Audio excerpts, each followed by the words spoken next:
आप सभी को मेरा प्यार भरा नमस्कार। मैं फिर से आपके समक्ष बलबीर सिंह सुप्पाराम व जय सिंह ठाकुर एंड सन्स की चूना पत्थर माइन के अवैज्ञानिक ढंग से खनन कार्य से होने वाले नुकसान के विषय में मैं कुछ बातें आपके समक्ष रखना चाहूँगा, जिसमें कि इनको सबसे पहले माइनिंग प्लान दिया जाता है काम शुरू करने के लिए। लेकिन मैं आज ये भी बताऊंगा कि ये माइन प्लान जो दिया जाए उसमें क्या बातें लिखी होती है और वास्तव में ये क्या फील्ड में करते हैं, इसके विषय में भी थोड़ा बताना चाहूँगा। जैसे कि इनको बताया गया है कि जहाँ भी काम करें, कार्यस्थल होगा, वहाँ पर हर आधारभूत सुविधाएं उपलब्ध होनी चाहिए। टॉयलेट वहाँ पर होने चाहिए, ऑफिस वहाँ पर होना चाहिए, ये बातें ठीक है, होनी चाहिए। लेकिन साथ साथ कुछ ऐसी बातें भी है जिसमें कि मज़दूरों के लिए सुरक्षा के हर इक्विपमेंट चाहिए और मज़दूरों का रूटीन चेकअप भी होते रहना चाहिए। साथ ही साथ स्कूल चाहिए, साथ ही साथ वहाँ पर बसों की सुविधा चाहिए और हेल्थ सेंटर चाहिए। तो देखिए, इनको जो माइनिंग प्लान दिया गया है जय सिंह ठाकुर एंड सन्स का, उसमें बताया गया है, नंबर 1 पे बताया गया है कि पोंटा से बोहार तक बस जाती है। क्या आप लोग कभी इस बस में बैठे हैं? है क्या ट्रांसपोर्टेशन है हमारा हिमाचल का, क्या उसमें बोहार कहीं स्टेशन है? उसके पश्चात प्राइमरी हेल्थ सेंटर बोहार में है, ये भी बताया गया है। क्योंकि इसके बारे में जो 4.8 है इनके माइनिंग प्लान में, उसमें बताया गया है जो ग्रीन बेल्ट करनी है इनको, अर्थात हरियाली के लिए बताया गया है 5.5 का जो सब पॉइंट 2 है, उसमें बताया गया है कि कितने पौधे लगाते हैं और वो कहाँ कहाँ लगाते हैं, इनका सक्सेस रेट क्या है। ये लिखा हुआ है माइनिंग प्लान में, पर वो लिखा है, वास्तव में फील्ड में ये कुछ भी नहीं होता है। दूसरी बात मैं बताना चाहता हूँ कि चाहे मजदूरों को पढ़ाने के लिए, चाहे किसी और को पढ़ाने के लिए, नाल्टा में प्राइमरी स्कूल भी है और मिडिल भी स्कूल भी है। अब मैं शिक्षा विभाग से भी ये जानना चाहता हूँ, या आप लोगों से भी ये जानना चाहता हूँ कि क्या गवर्नमेंट मिडिल स्कूल बोहार के नाम से कोई हिमाचल प्रदेश में कोई स्कूल है, या आप हम में से कोई बोहार स्कूल में पढ़े हैं? आगे ये दिखावे हैं खाली, इसकी ये खाली माइन को सैंक्शन करवाने का एक तरीका होता है। मैं तो शॉर्ट पॉइंट बता रहा हूँ उसके कि क्या क्या चीज़ें हैं जो उसमें लिखे। जो भी वहाँ पर चाहे ऑफिस है, चाहे कोई अन्य चीज़ें हैं, वो दिखानी पड़ती है और वहाँ होनी भी चाहिए। टॉयलेट भी कई बने हुए हैं वहाँ पर, जहाँ शौचालय बने हुए हैं, देखे होंगे किसी ने शायद, हमने तो देखे नहीं। इसके पश्चात मैं बताना चाहता हूँ कि झूठ का ये कितना बड़ा पुलिंदा है, मैं आप लोगों से ये बताना चाहता हूँ। सबसे पहले वहाँ बताया गया है कि जो वहाँ पर लाइमस्टोन के ऊपर मिट्टी है वो 1 फीट से भी कुछ इंच कम है। आप देखिए, मिट्टी है ही नहीं, पत्थर ही पत्थर है। तो ये 3-3 एलएनटी किसके लिए रखी हुई होगी? खाली पत्थर निकालने के लिए। और जो मैं ढेर सारा मलबा वहाँ पर मैंने अपने वीडियो के माध्यम से भी दिखाया है, क्या ये मलबा और जगह से ढो के इन माइनों के नीचे रखा होगा? लाखों टन मलबा। और देखिए माइनिंग प्लान में क्या लिखा हुआ है, 1 फीट मिट्टी है ऊपर। उसके बाद देखिए, उस मिट्टी को बड़े ढंग से डंप किया जाता है और उस मिट्टी से ही जो प्लांटेशन होती है, वहाँ पर प्लांट लगाए जाते हैं, पौधे लगाए जाते, पर्यावरण को बचाने की बात कर रहे हैं। उस मिट्टी में खाद भी मिलाई जाती है और उससे कचनार के पेड़ लगाए जाते हैं, उससे चकेरे के पेड़ लगाए जाते हैं उससे ब्यूल के पेड़ लगाए जाते हैं और एक साल में कम से कम 280 पेड़ लगाए जाते हैं और उसका जो सक्सेस रेट है अर्थात जो पौधे सफल होते हैं वो 70% है। अर्थात करीब करीब हर साल 196 पेड़ वहाँ पर उगते हैं। कितनी सालें हो गई माइन को चल के, आज तक वहाँ ऐसा जंगल है इस चीज़ का कि उस पे शायद निकला भी नहीं जाता होगा इधर उधर। क्या देखा है आप लोगों ने एक पौधा भी वहां नहीं है। अरे लगाने की बात तो छोड़िए, ये बताओ कि एक साल में एलएनटी द्वारा कितने पौधों को उखाड़ उखाड़ कर मिट्टी में दबाकर फेंके जाते हैं, ये बताइए। उसके बाद देखिए क्या सिस्टम है, लोगों को बेवकूफ़ बनाने का सिस्टम देखिए। उसके बाद सिंचाई के लिए उन पौधों को हर तीसरे दिन सिंचा जाता है और टैंकर लगे हुए हैं जो पौधे को सिंचाई करते हैं, उन पौधों की, उन पेड़ों की सिंचाई करते हैं। सिंचाई अगर तो जो एलएनटी से उखाड़ कर नीचे फेंके जाते हैं और वो अनरेड खड्ड में, टोंस नदी में जाकर, यमुना में अगर उसका विधिवत ये अच्छी तरह सिंचाई करते होंगे तो ये मैं नहीं जानता। लेकिन वहाँ पर तो सिंचाई के नाम पे अगर कोई एक, सिंचाई तो छोड़िए, अगर इनके माइन पे एक पौधा भी होगा तो इसके लिए भी मुझे दोषी ठहरा जाए अगर झूठी बात होगी। वहाँ कुछ भी नहीं है, उसके बाद ताड़ बाड़ की जाती है ताकि जानवर वहाँ पर घुसे ना। तार बाड़ की घुसना किस में है, जिसमें इतना मलबा फेंका हुआ है, वहां से खड्ड आती है और सारा तबाह करके पूरे नदियों को साइडों को, जमीनों के छिलती हुई सीधी अनरेड खड्ड से होती हुई टोंस नदी में चला जाता है ये सारा मलबा का मलबा। और ये बोल रहे हैं कि पौधों की बात। फिर आगे देखिए चालाकी, जो नाल्टा खड्ड है वो सूखा दिखाया गया है। अगर ये सूखा था तो यहां पर पहले कूले क्यों बनी हुई थी? सुखाया आप लोगों ने है, ये आप लोगों ने सुखाया है, माइनों ने सुखाया, जो लाखों टन मलबा फेंकते हैं और उसके बाद रात दिन ब्लास्टिंग करते हैं और तब जाके उसके सोर्स खत्म हो गए हैं। जहां तक ये बचाव के लिए दिखाते हैं कि 2 किलोमीटर नीचे टोंस नदी है और इधर नेड़ा खड्ड है। क्या अनरेड खड्ड दिखाई नहीं जहां पे रात दिन मलबा जाता है?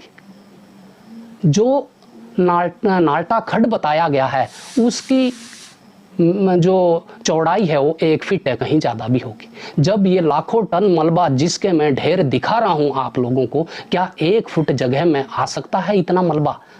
ये भर जाता, बरसात आती है, किसी भी बरसात में नहीं रोक पाते हैं ये मलबा को। जाल दिखावे के लिए जय स्ट्रीट एंड ठाकुर भरते हैं और बारिश आई और जाल समेत सारी मिट्टी और जो बेकार का पत्थर है या कम कीमत का पत्थर है वो सारा बह जाता है और तबाह करता हुआ ये आगे बढ़ जाता है, जिसमें कि खेर, शीशम, आम इत्यादि के पेड़ तो बहते ही हैं, लेकिन जमीन भी साथ में चली जाती है और बहुत सारे जमीनों में दरारें आ जाती है, क्योंकि 1 फीट के खड्ड में कितना मलबा आएगा, जबकि ये 4-4, 5-5 महीने 3-3 एलएनटी और 2-2 एलएनटीयों से मलबा फेंकते हैं, जबकि बताया गया है कि छोटी मशीनें जेसीबी तक यूज कर सकते हैं।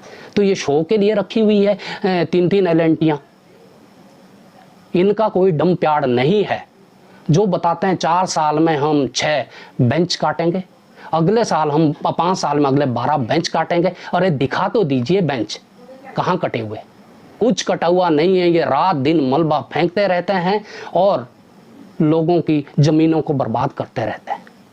जो तो बलबीर सिंह शुपाराम की मायने, उसकी तो बात ही छोड़ दीजिए। सरकारी में चली हुई है, बांध के और अन्य कई पेड़ तबाह कर दिए हैं। इनका डंपयार्ड क्या है जानते हैं? हाँ, डंपयार्ड है बरसात। सारा मलबा डालते हैं और बरसात में वो बहा के ले जाते हैं, लोगों की ज़मीनें भी साथ में बहा देते हैं, अगले बरसात में फिर भर देते हैं इसको अगले बरसात तक। ये डंपयार्ड है। मुझे दिखाया जाए इनका डंपयार्ड कहाँ है आज तक। इनके माइन पे कोई एक भी कटिंग है तो मुझे बताई जाए, अगर बेंच कटिंग है इनके मान पे। हाँ, अनवांटेड प्लांट्स है। कितने? अगर आप देखेंगे हंसी आएगी। ऊपर है 5, लास्ट में जहाँ अभी खोद रहे हो 5 है, दिए की तरह, जैसे दिए में बत्ती नहीं होती, ऐसे है जिसको कि भकूंबर कहा जाता है, अनवांटेड प्लांट, वो रखे वो लगाते हैं। ये लगाना तो क्या, ये तो सब पर्यावरण को तबाह करना। मैं तो ये कहूँगा जो भी पर्यावरण संस्थाएं हैं बड़ी बड़ी, वो आए और यहाँ की हकीकत को देखे, तब पता चलता है कि तबाही क्या है। कागजों में तो बड़ी बड़ी बातें की जाती है कि पर्यावरण को बचाने के लिए हम ऐसा कर रहे हैं, पर्यावरण को बचाने के लिए हम वैसा कर रहे हैं। अरे बिगाड़ने वालों को भी तो देखिए, उनके खिलाफ क्या कर रहे हैं। बाकी इनके मलबे से जो तबाही हो रही है, दोनों मायनों के मलबे से जो तबाही हुई है, कई घरों में दरारें हैं, अभी भी कई आंगन में दरारें हैं, जमीनों की तो बात ही छोड़ दीजिए, कितनी दरारें आई हुई है। और इस नाले में जब ये मलबा जाता है पानी के साथ, जाल और मिट्टी बह जाती है इसके साथ, तो ढलुआ जमीन होने के कारण स्लीपें उतरती है, वो भी हम दिखा देंगे। ये काम हमारा, हम दिखाएंगे कि कहाँ कहाँ ये दरारें हैं, कहाँ कहाँ खिसकी हुई जमीनें हैं।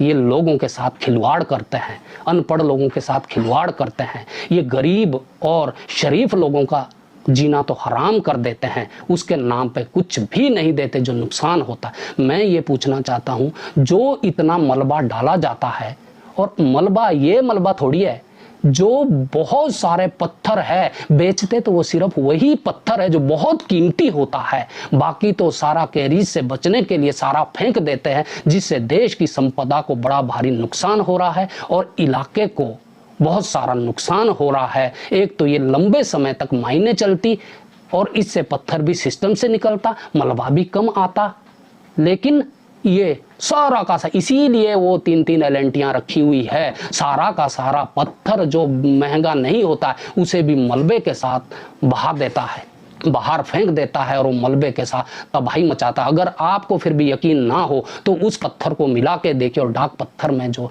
मलबा पहुंचा हुआ उसके पत्थर को मिला के देखिए, अगर नहीं हुआ, ये भी मैं दावे के साथ बता रहा हूं। कितने ढेर है मलबे के, जानते हैं? ये कभी सोचा है?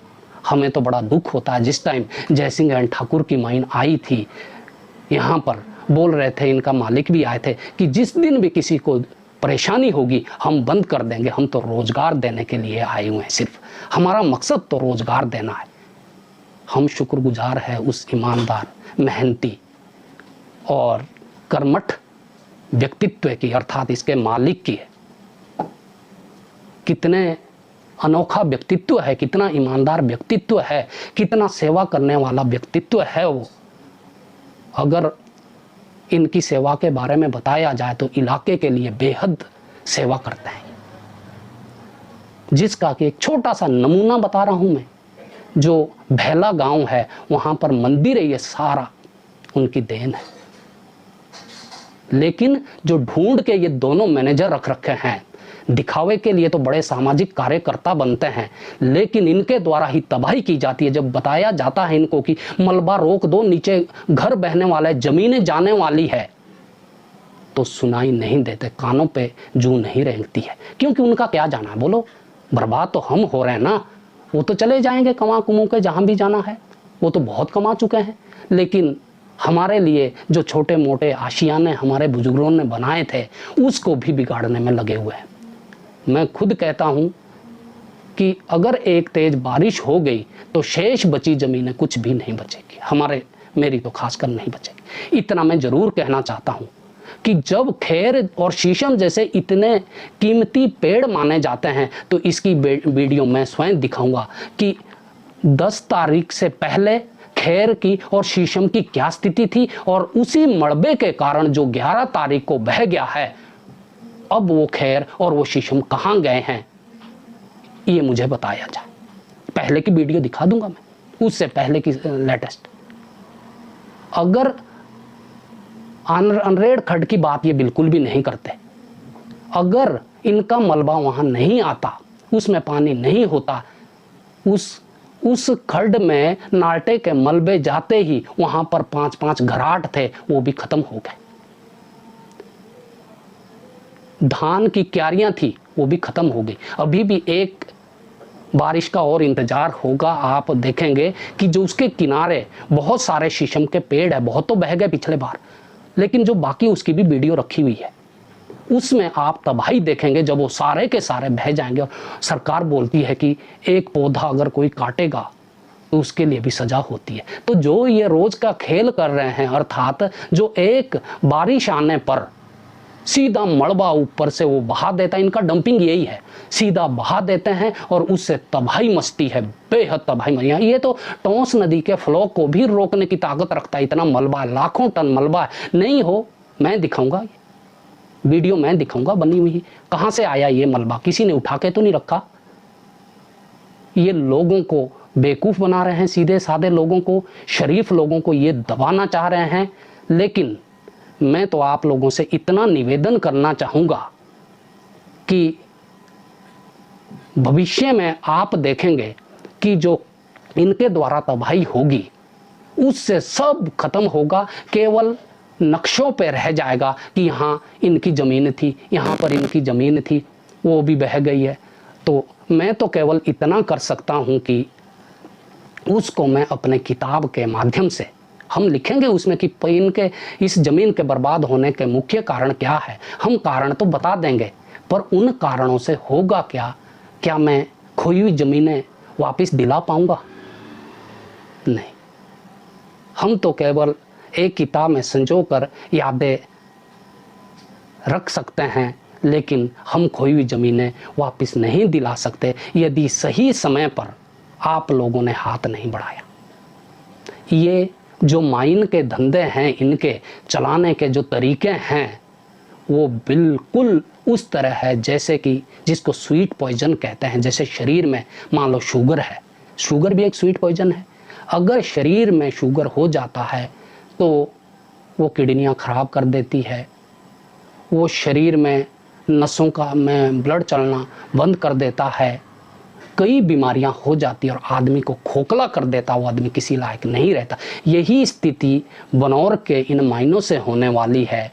ये सारा खोखला हो चुका है, अर्थात दरारें ही दरारें। अगर 4 दिन की बारिश हो गई तो मैं ये जरूर कहूँगा कि उस दिन कुछ भी शेष नहीं बचेगा, बनौर में कुछ भी शेष नहीं बचेगा। जो ये, क्योंकि जो बर्बादी हो रही है, जहाँ नुकसान हो रहा है और आगे और होने की संभावना है, मैं दावे के साथ कहता हूँ अगर इन्होंने एक भी जाल भरा है, इन्होंने एक भी सेफ्टी वाल बचाने के लिए उसके नीचे दीवारें दी है, तो इसका हलफ मैं करता हूँ। कुछ भी नहीं करते, तमाशा देखते हैं, ये पैसे के बलबूते पे चलाते हैं। और मैं ये भी कहना चाहूँगा कि जैसे जमीन खिसकने वाली है, आगे हमारा घर भी खिसकने वाला है, वहाँ पर हमारी ज़मीन जो शेष बचानी है बहुत बर्बाद कर, लेकिन जो जाने वाली है, एक बरसात तो क्या, अगर अभी भी वहाँ पर कोई तेज़ बारिश हो जाती है तो नहीं बचेगा। लेकिन इसके लिए मालिक मैनेजर मालिक तो बलबीर सिंह एंड छुपा राम का है जो तबाही मचा रहे हैं, लेकिन जय सिंह ठाकुर का वो बहुत कम आते हैं। यहाँ पर सिर्फ मैनेजर रखे हुए वही चलाते हैं। इनको हो सकता है इनका कई स्टाफ गलत सूचना देते हो।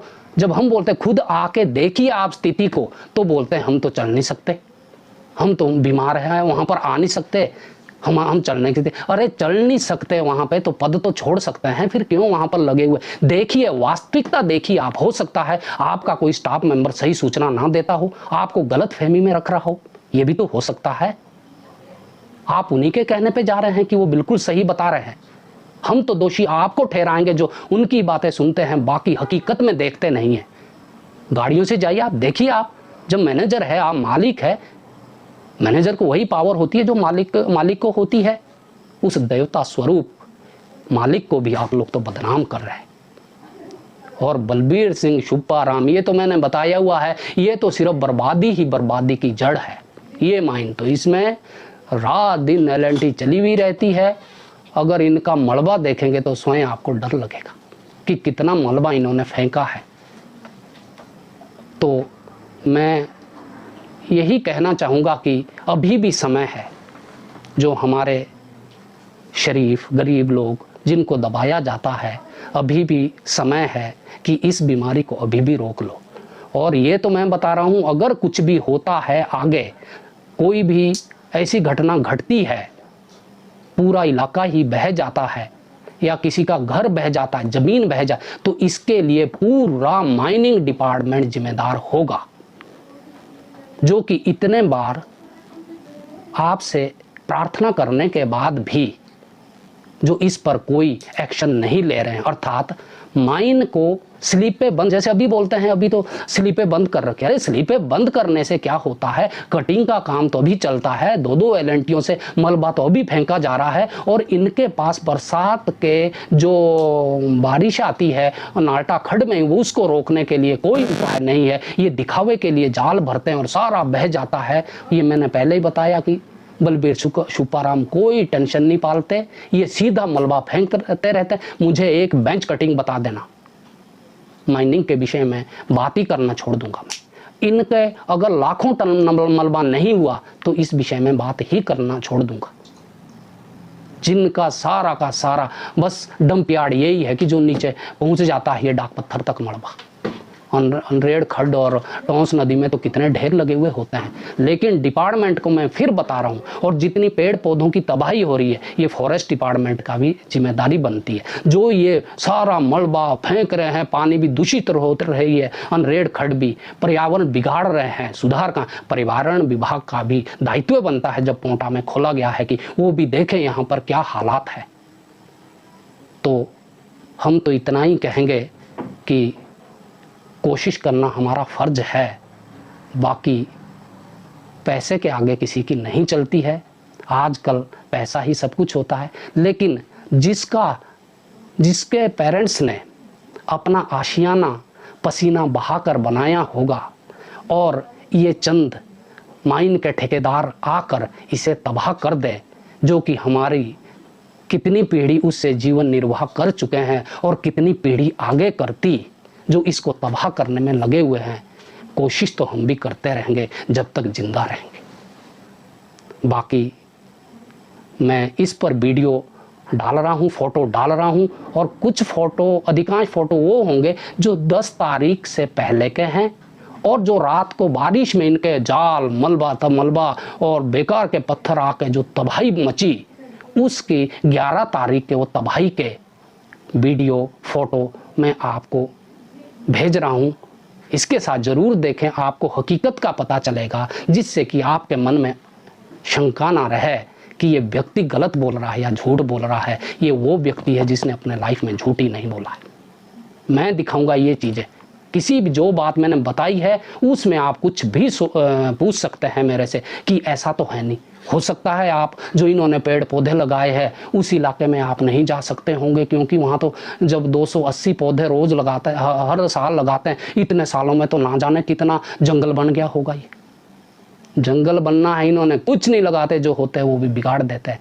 तो अंत में मैं आप सभी को धन्यवाद करता हूँ। जय हिंद।